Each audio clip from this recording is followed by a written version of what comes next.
प्रवासाच्या ठिकाणाची घ्यावी ही एक एवढी विनंती आहे। ठीक आहे, चला आता पुढे जाऊया। लक्षवेधी सूचना। लक्षवेधी क्रमांक 1 ठीक महोदय, आहे, एक मिनिट। त्यांनी एक माझ्याकडे चिठ्ठी दिलेली, त्यांना संधी द्यायची राहिली आहे। बोला। अध्यक्ष महोदय धन्यवाद। अध्यक्ष महोदय, तुमच्या माध्यमातून शासनाला आणि सभागृहाला मी माहिती देऊ इच्छितो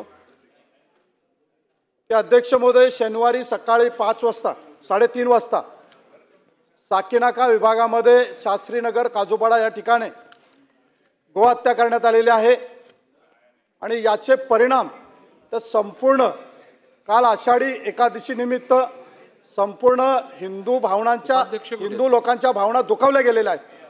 अध्यक्ष महोदय, माझं नशीब आहे की मुख्यमंत्री आणि गृहमंत्री या ठिकाणी आलेले आहेत। साकीनाका पोलीस स्टेशन जेसीबी असेल, ईसीबी असेल किंवा साकीनाका पोलीस स्टेशनचे अधिकारी त्यांचा आभार व्यक्त करतो। तातडीने सकाळी 4 वाजता त्या ठिकाणी भेट देऊन काही आरोपींना त्या ठिकाणी अटक करण्यात आलेली आहे।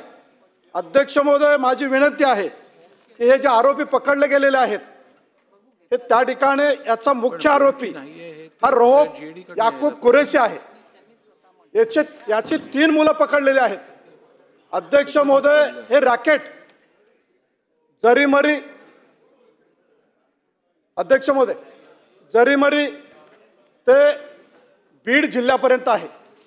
या बीड जिल्ह्यामधून अशा प्रकारे वाहतूक करून या जरीमरी विभागामध्ये या गाळ्यामध्ये कत्तल केली जाते। माझी आपल्याला शासनाला विनंती आहे की कठोर कारवाई करून या रौफ याकूब कुरेशी हा जो मुख्य आहे या आरोपीला आपण पकडण्यात यावं। या आरोपीच्या पाठीमागे मुख्य कोण आहे, यांना सहकार्य कोण करतंय हे आपल्यास उघडीत येईल।